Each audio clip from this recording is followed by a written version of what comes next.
This is going to be part one of a two-part install video. We're going to be putting a fish finder on the 2019 Hobie PA 14. And I opted to use the fish finder install kit. This is actually the fish finder install kit 3, which is made for the Lowrance ready Hobie kayaks. This comes with the 12 volt 9 amp hour sealed battery with connectors, one 12 volt battery holder, one 12 volt battery charger, 4 wire connectors, one through haul wire plug, and 3 zip ties. There are lighter batteries, and I just went with this because it's easy and I don't have to think about it a whole lot. It's made for the Hobie, by Hobie, so I'll give it a try, and maybe at some point maybe we'll try a different kind of battery setup, but for now I think we're gonna just go with this. So like I said, this is part one of a two-part series. So the fish finder install kit is basically the power video, but the belle of the ball, the real guest of honor, is the fish finder. The fish finder I chose to put on my kayak is the Lowrance Elite TI2. This is a 7-inch model. Comes with active imaging, wireless networking, fish reveal. It also does call and text notifications, but I suspect I will probably be turning that off because I don't really want to be notified of anything when I'm out on the water. This comes with a Navionics Plus SD card. It also comes with the active imaging 3-in-1 transducer. Now, if you're going to be getting one of these Lowrance units, you have to look, and there are lots of different packages that they sell. Some of them come with the 3-in-1, some of them do not. So if you want to be doing the active imaging, you know, the side scan, you're going to have to look and make sure you get the correct transducer. The offset is that the transducer is kind of, it's big, and I'll show you that when we do the install part. But the Hobie is made for that. The 2019 is anyway. So let's get started. All right, so when you open up the package for the Lowrance Elite TI2, you're going to get your head unit. And Lowrance is nice enough to give you a plastic cover to protect your head unit. You're going to get the inline fuse kit, hardware package, the transducer mounting plate, and the power cable. And as I said, this one comes with the Navionics SD card. You're going to get your 3-in-1 transducer and a whole lot of extra cable that we probably aren't going to need. And then they give you a mounting base, but we're going to be mounting ours on a ram ball setup, so we won't really need that. And then you get your documentation, quick guide, owner's manual. So that's pretty much it. So as far as tools go, we're going to need a drill, regular screwdriver, a 5/32 drill bit, and a pencil to mark our holes. This is the Hobie Guardian retractable transducer shield. It's held on with 3 screws. So we're going to have to take the transducer off, then we can take it inside and do some work on it.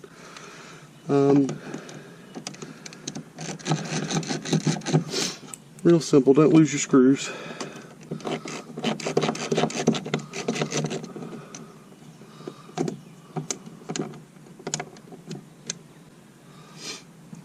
And then the last one is recessed a little bit.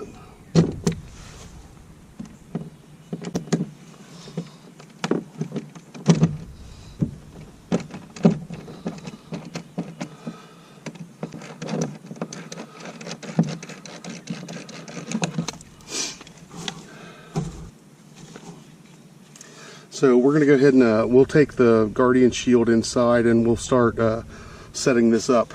for use with the 3-in-1 transducer. Now, when you buy your new Hobie, it's going to come in the front hatch. When you open the front hatch, you're going to find some extras that come with it. The parts and accessories catalog, which, God, there are a lot of extra stuff you can buy. I'm not sure how much of it you need, but there is a lot you can buy. Mine came with the fishing rod holders, drink cup, but it also comes with this. This package contains some of the hardware, the grommets you'll need to set up your through-hull settings, or through-hull fittings, and most importantly, this. This is a little bump guard, and we're going to take our Guardian transducer and take off the blank and put this bump guard on. So on the Guardian plate, there's 2 screws here at the top. Just loosen those up.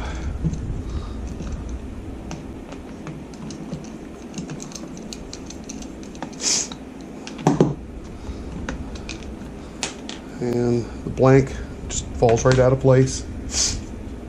Then we can take our bump guard.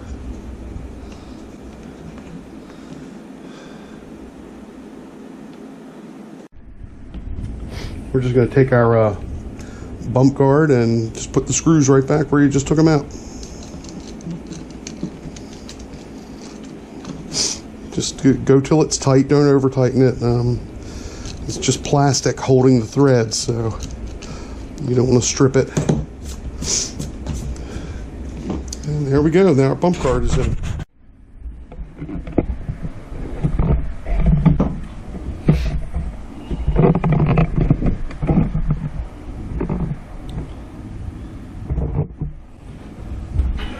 So now that we have the bump guard on, the next step is going to be to pass the transducer cable through the hole.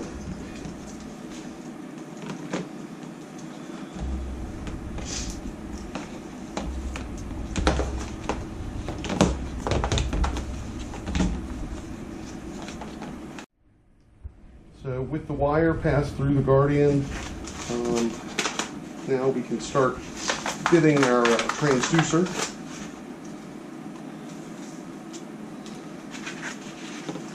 And we're going to use the metal mounting plate. Just line that plate up with the screw holes.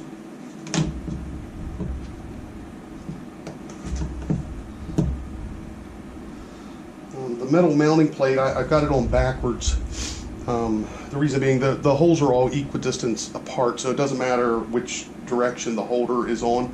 If you turn it around the other way, it bumps the transducer out a little bit, which actually leaves the cable a little bit more exposed than it otherwise would be. Another important thing to keep in mind is that this bump guard, it isn't really tall enough to protect the 3-in-1 transducer. So some people will get the Burley Pro cover and put that on and use that for some extra protection. Where I fish, it's generally muddy bottoms, maybe a few trees here and there, but no oysters, no sand. I'm not really worried about the transducer running into stuff, and ideally I will have it retracted when I'm coming in. Hopefully I won't forget that. Although the Burley Pro remains an option for the future. Now that we've got the transducer on the plate, lined up square on the Guardian, you want to hold the plate in place, remove the transducer,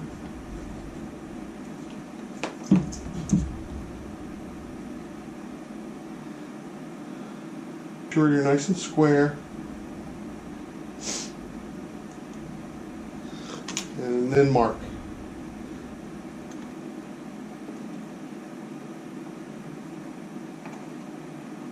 You'll note the front 2 holes, we're not going to be able to use those. They actually fall into the cavity where the wire is going to go through. Alright, so the next step is we're going to take our 5/32 drill bit and drill the holes that we marked.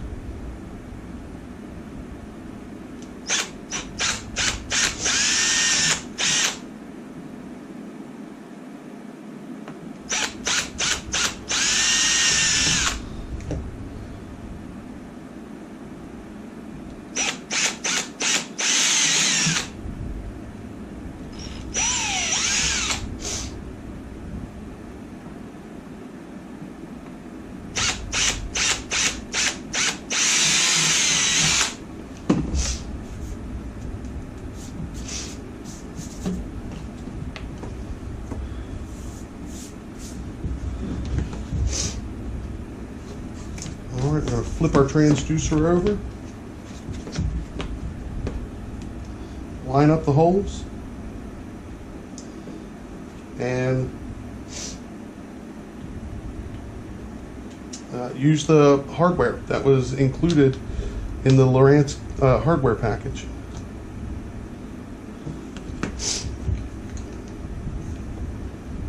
Again, you can use a drill to put these in. I would just do it by hand. It doesn't take that much effort, and you do want to avoid stripping these threads. All right,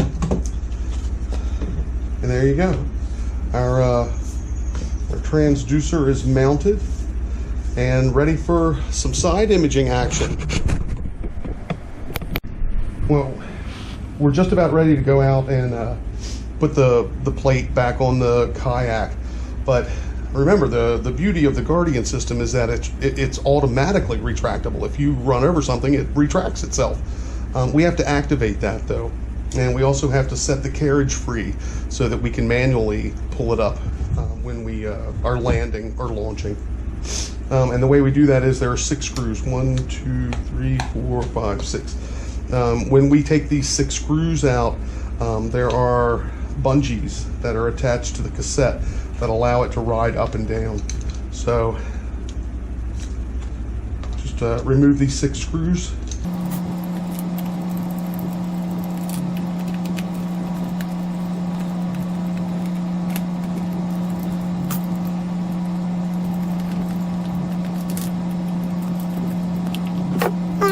Of the 6 screws, you can see that now we are free as a bird.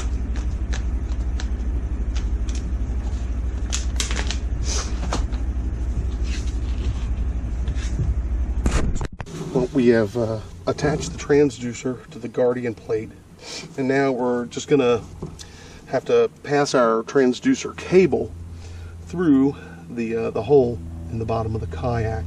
But before we can do that, we're going to have to move around to the other side of the kayak, and there's a couple little tasks we'll have to take care of. So before we can push the cable through, we're going to have to remove this this plate that covers the hole in the bottom of the kayak. It's just 1 screw.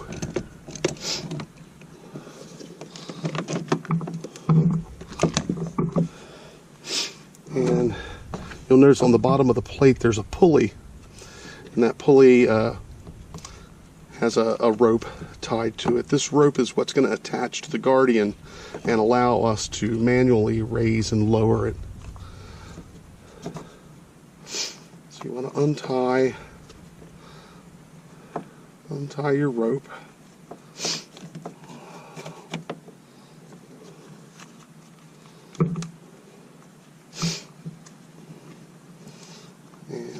Kind of let that hang down, and we'll go back to the other side. We'll push the cable through and proceed.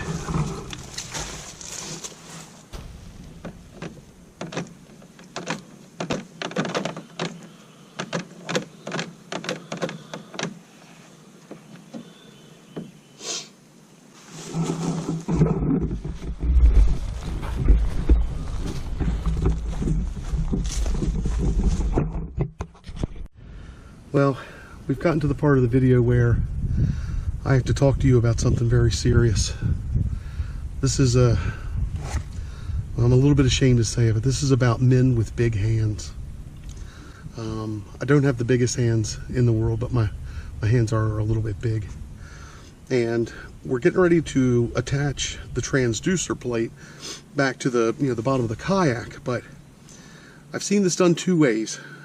Some people attach the transducer plate and then tie the retracting cable onto the transducer plate from inside the kayak, which looks impossibly difficult. I don't know how the hell they're tying these knots with 1 hand.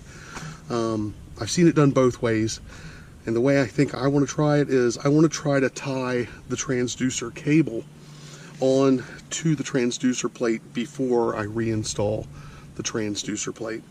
So if you have big hands and you're going to have trouble tying that knot, which I would bet most people are, yeah, you might want to try doing it this way. Anyway, let's see how it goes.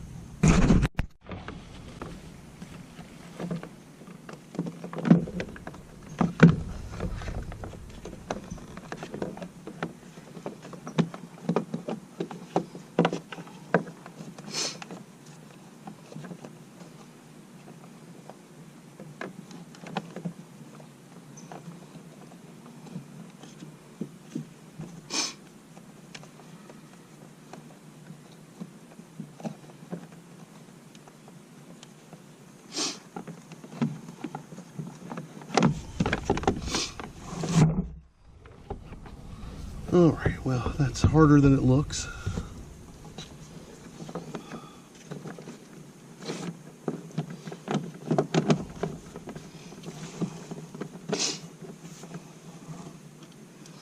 And we'll start putting our screws back in to reattach the plate.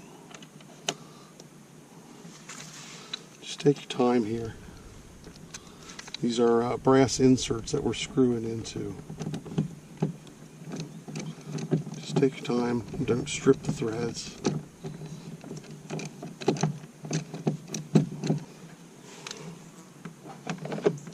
Alright, so our Guardian is attached. Looks like the bungees are working properly.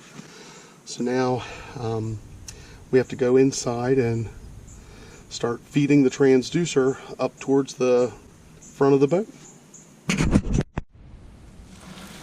Alright, so you can see I put the plate back on. It's important when you do put the plate back on, you need to go back around to the other side of the boat. And you need to make sure that this is still sitting flush. If you tied the knot too tight, this will be slightly retracted and you'll never get the full benefit of your side scan.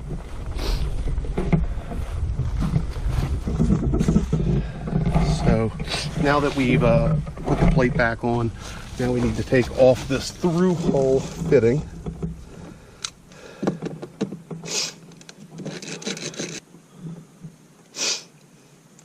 So you see we have the through hole fitting and the gasket. Just remember the smooth part of the gasket is always going to go towards the boat.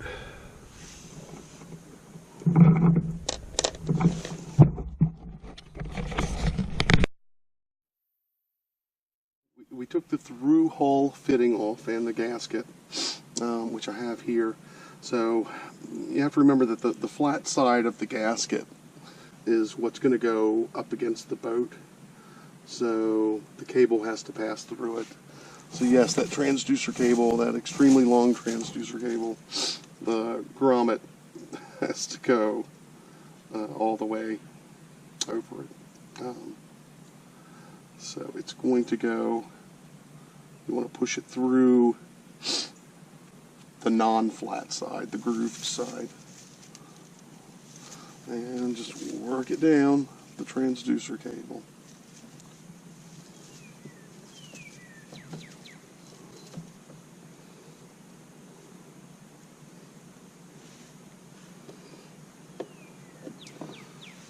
Alright, so now that we have the gasket all the way through, we're going to have to push the transducer cable forward in the boat.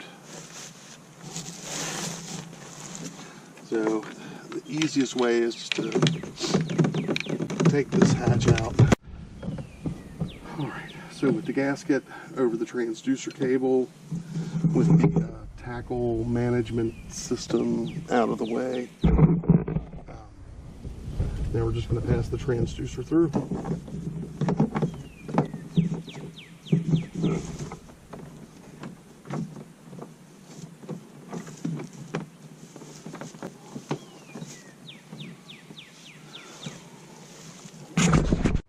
Alright, so we've pulled the transducer wire up through the front hatch, and next you have to take the kit that you got, the kit that we took out of the front hatch when we first got the boat, and you have to find the grommet.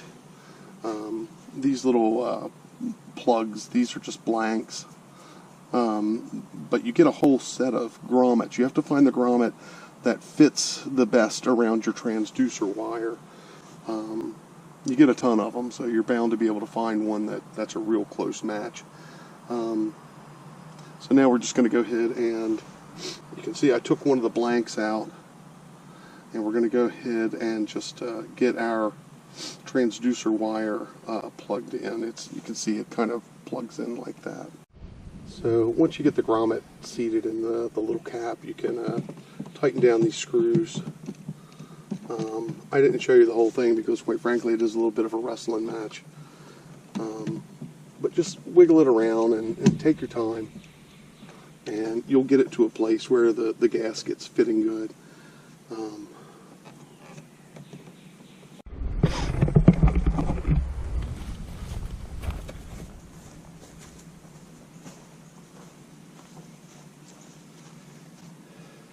All right.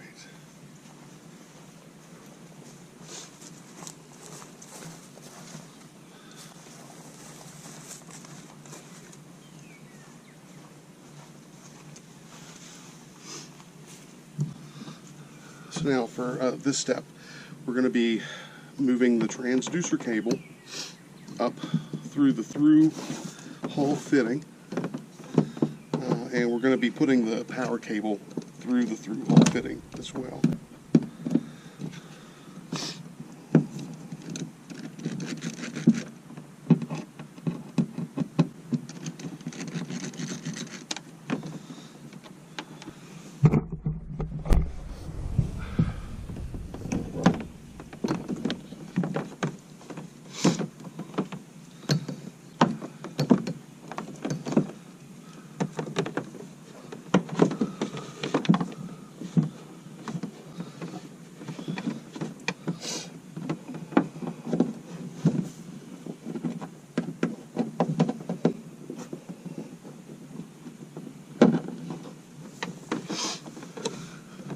Well, that was easy. That was easy enough. I was able to reach. And next we're going to need to pass our power cable through the through hull.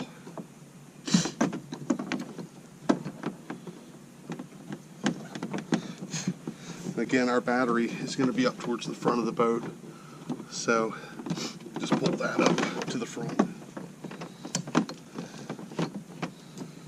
So that's pretty much going to do it for the part one of the video. In the next video, we're going to be connecting the power system.